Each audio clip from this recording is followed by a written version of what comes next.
자, 여러분 안녕하세요. 오늘 우리가 할 내용은 시험 범위 마지막 내용이죠. 근현대 한국문학부터 나가보도록 하겠습니다. 자, 근현대 한국문학 먼저 한번 읽어볼게요. 우선 근현대라고 하는 게 언젠지 그 시점을 알아야 됩니다. 근현대라고 하는 것은 가보개혁 이후를 말하죠. 가보개혁 몇 년도죠? 1894년 이후로 근현대 한국문학의 역사를 살펴봅니다. 먼저 이 생각열기를 보면 근대 인쇄술 발달이나 현대 전자책 등장과 같은 매체의 변화가 문학에 끼친 영향에 대해서 이야기해보자 라고 했죠. 뭐겠어요? 근대 인쇄술 발달 그리고 전자책 등장, 문학에 끼치는 영향이 크겠죠. 네, 그래서 보면 소설의 경우에 근대 이전에는 손으로 베껴 필사본을 보았지만 이건 필사본이라고 합니다. 근대 인쇄술이 발달하면서 신문 연재나 책의 출판을 통해 더 많은 사람들이 문학작품을 읽을 수 있게 되었죠. 전자책이 보급되면서 서점에 가지 않고도 전자기기를 통해 손쉽게 문학작품을 읽을 수 있게 되었어요. 선생님도 전자책을 많이 보는데 전자책이 다 있는 건 아닙니다. 전자책이 있는 책이 있고 없는 책이 있는데 좀 더 많아졌으면 좋겠어요. 작가는 독자의 반응을 의식하여 더 많은 사람들에게 공감과 흥미를 불러일으키는 작품을 창작하기 위해 노력하게 되었다. 그 아래 신문에 실린 소설 그리고 그 인쇄하는 그 기계도 보이죠. 자, 이제 그 아래 지식마당을 보겠습니다. 지식마당 근현대 한국문학의 전개.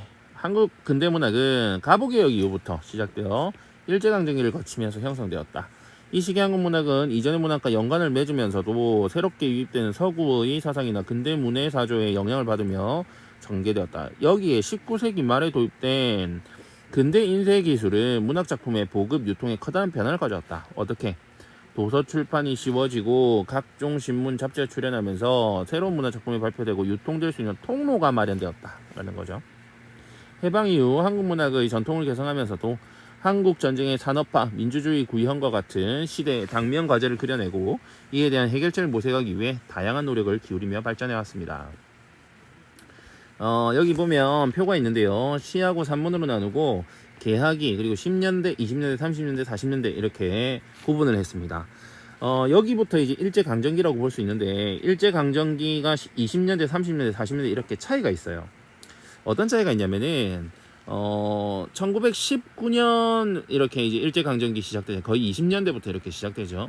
그래서 처음에 20년대는 보면은 문해 동인지가 간행되는 그게 쟁점 그 제일 핵심입니다. 문해 동인지가 뭐냐면은 좋아하는 사람 뭐 어떤 일을 좋아하는 사람들끼리 모이는 모임 동아리 같은 거예요. 근데 문해 동아리 그들의 그 각자 여러분 동아리 같이 그 주제에 맞는 사람들끼리 모여서 문해 동인지를 간행하는 겁니다. 1930년대는 감각적 시어, 도시적 감수성의 회화적 표현, 다양한 작품의 경향, 뭐 이런 다양한 작품 경향은 똑같은데 20년대 다르게 30년대는 특이한 게 감각적인 시어. 여기 감각적인 시어는 대표자가 누구냐면요. 김영랑 시인입니다. 김영랑 돌담에 속삭인 햇발같이 뭐 그런 작품이 있는데 감각적인 시어를 잘 쓰고요. 그 다음에 도시적 감수성 하면 대표적인 시인이 김광균입니다. 김광균. 1930년대는 이렇게 두 사람이 있다. 도시적 감수성의 회화적인 표현 있다. 그 다음에 1940년대는 암흑기인데요. 이육사와 윤동주의 저항시가 중심이 된다라고 보시면 됩니다. 그럼 10년대는 자유시가 형성된다. 이렇게 보시고요. 그 다음에 산문, 신소설, 시에서는 신체시, 개화차, 가사, 창가 이런 것들이 있는데 신소설이 있고요. 그 다음에 최초의 근대소설이 등장하고 전통궁 쇠퇴, 창극 발전, 일본 신파극 유입 이런 것도 있고요. 계몽성을 탈피해서 근대극 정립을 노력한다. 다양한 주제 소설 발표한다. 사실주의 극 발표, 현대 수필 발전 뭐 이런 것들이 있는데 30년대가 뭐 좀 많죠. 사실주의 극 이런 것들 이런 게 중심이고 20년대 계몽성 탈피 이런 게 중심이고 40년대는 없습니다. 자 이제 좀 자세하게 보죠. 시문학에서 보면요, 개화기에는 개화가사, 창가, 신채시 등이 등장했고 10년대 주요한이 10년대의 핵심입니다. 불놀이라고 하는 작품이 있죠. 불놀이. 20년대는 창조, 폐허, 아까 이게 동인지라는 겁니다. 동인지 앞에 아까 나왔었죠. 동인지.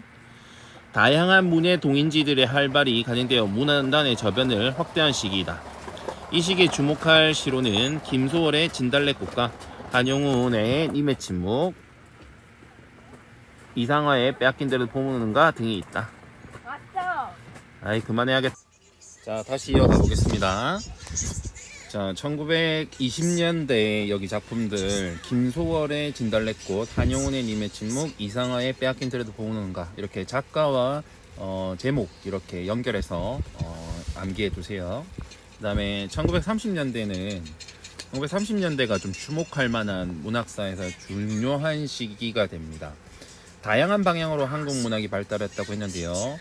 아까 얘기했었던 김영랑을 필두로 해서 정지용도 있습니다. 감각적인 시어와 아름다운 리듬을 강조한 작품들을 발표했고, 김기림, 김광균을 필두로 김기림 등은 도시적 감수성을 바탕으로 한 회화성을 중시하는 그런 작품을 발표하였습니다.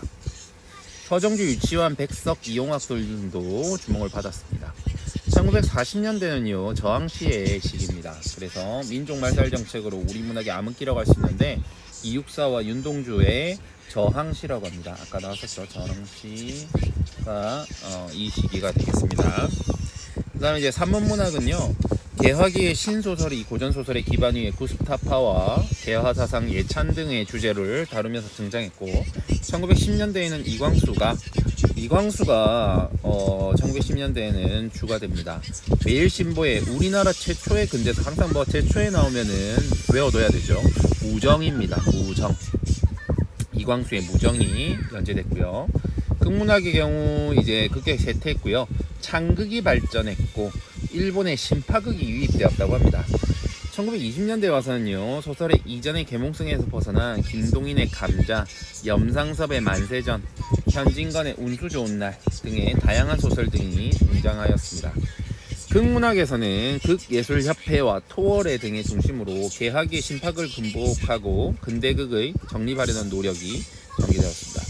1930년대에는 다양한 주제의 소설이 많이 발표되었는데, 염상섭의 3대, 채만식의 태평천하, 이상의 날개, 박태원의 소설가 구보씨의 일일, 김유정의 봄봄, 김동리의 무녀도 등의 작품이 1930년대에 해당합니다. 극문학에서는 극예술회를 중심으로 해서 유치진의 토막, 그리고 소 등의 본격적인 사실주의 희곡이 발표되면서 근대극이 공연되게 되겠습니다. 수필의 경우에는 이론이 정립되고 현대 수필의 유형이 형성되면서 본격적으로 발전하기 시작하였습니다.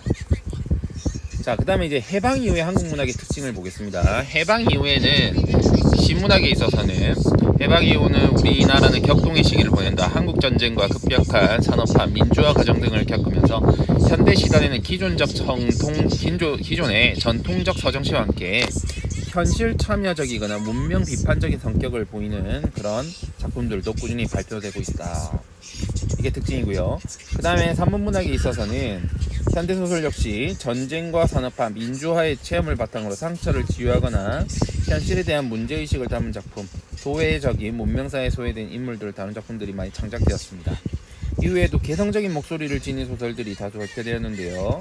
극문학의 경우 근대 사실주의 연극의 전통을 넘어서 다양한 현대극이 발표되었을 뿐만 아니라, 연극뿐만 아니라 영화, 텔레비전, 드라마, 뮤지컬, 애니메이션 등의 새로운 극문학도 발전합니다. 한편 수필은 작가층이 확대되고 다양한 동인지가 발전되면서 질적으로 양적으로는 더 많은 발전을 이루었다. 해방 이후는 거의 핵심이 발전되었다, 더 다양해졌다, 이런 내용들이 되겠네요. 자, 이 표에서 근현대 시, 근현대 수필, 소설, 창극, 근현대 극 이렇게 나타나고 있습니다. 자, 이제 우리 오늘 배울 작품은요, 그 중에 1940년대 저항시죠. 이육사 시인의 절정을 공부하도록 하겠습니다. 먼저 읽기에 초점 보겠습니다. 일제강점기 말이다. 1940년대라는 거 기억하세요. 40년 딱은 아니고 40년대라고 합니다. 40년대 쓰인 저항시의 저항은 어디에 저항하는 거냐면 일제에 저항한다. 그리고 성격 자체가 어떤 저항 의지를 강조하고자 하는 그런 시들을 저항시라고 합니다. 대표적인 작품으로 이제 윤동주의 시들도 있고, 그 다음에 이육사의 시들이 있는데, 좀 차이가 있다면 이육사의 시가 좀 더 강합니다. 좀 아주 극적으로 극에 다다르더라도 나는 참고 인내하겠다, 견뎌내겠다, 이런 아주 제일 극단에 있는 내가 끝까지 버티겠다라고 하는 이육사의 시가 좀 더 강한 그런 면이 있고요. 윤동주 같은 경우는 같은 저항시긴 한데 부끄러움, 자기 자아 성찰을 하는 그런 시예요. 그러니까 주로 핵심어가 윤동주 씨는 부끄러움, 자기를 돌아보고 자기 반성하는 그런 게 핵심어라면은 이육사는 아주 강하게 자신을 채찍질하면서 끝까지 자기는 버텨나가겠다라고 강조하는 그런 시가 약간 차이가 보입니다. 혹독한 현실에 대한 지사의 대결의식을 형성한 작품이다. 또한 현실에 대한 지사는 버텨내는 이런 뜻이 있는 사람이죠. 어떤 의지를 가지고 어떠한 압박에도 굴하지 않고 내가 끝까지 이 뜻을 굳혀서 내가 지켜나가겠다라고 하는 걸 지사의 대결의식이라고 할 수 있습니다. 화자의 현실인식과 대응 태도 및 시대적 상황과 연관지어 작품을 감상하십시다. 자, 개감 보겠습니다. 서정시이자 자유시고요. 의지적이다, 지사적이다. 자, 의지가 핵심이라 했죠. 지사는 그런 의지를 갖고 있는 뜻있는 멋있는 사람을 말하는 겁니다. 제재는 절망적 현실이고요. 주제는 절망적 현실에 대한 초극 의지, 계속 의지가 반복되죠.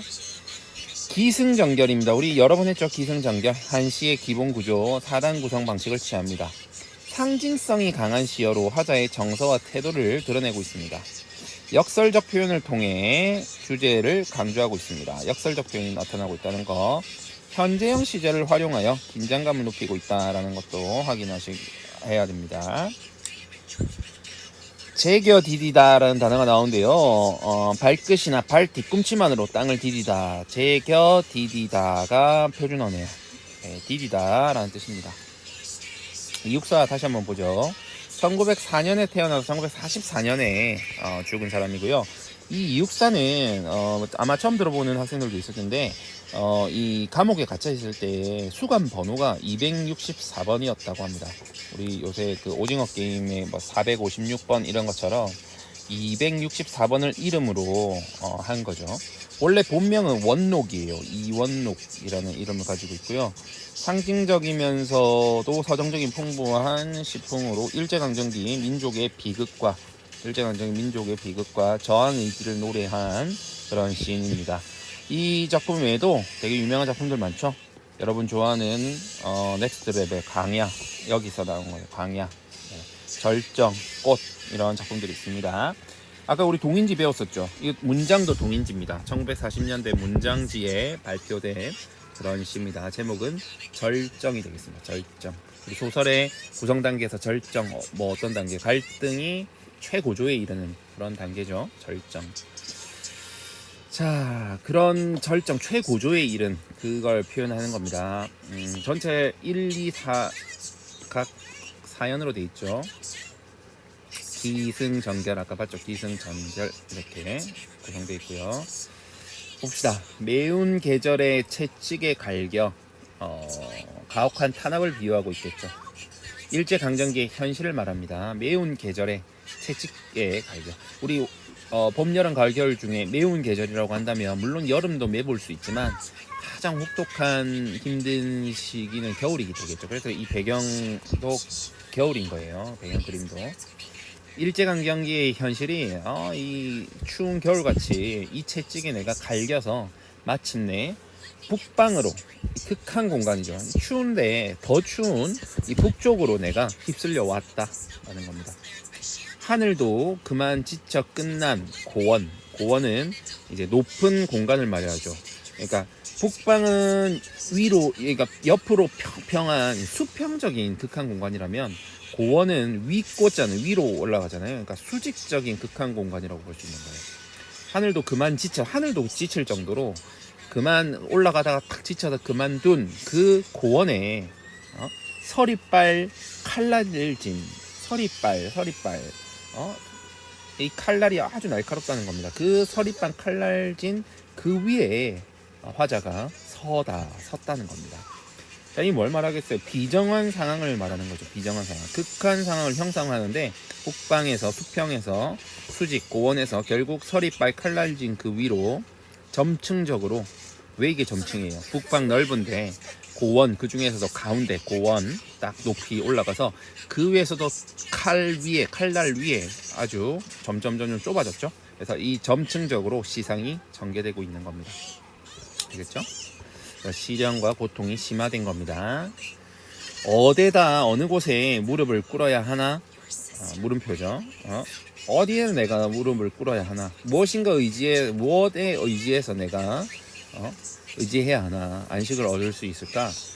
한 발 디딜 곳조차 없다. 지금 서리빨 칼날진 위에서 있고 내가 디딜 곳은 전혀 없다는 겁니다. 구원을 바랄 수 없는 그 절망적인 상황을 얘기하고 있는 거죠. 화자의 상황이 드러났고 화자의 인식이 보이는 겁니다.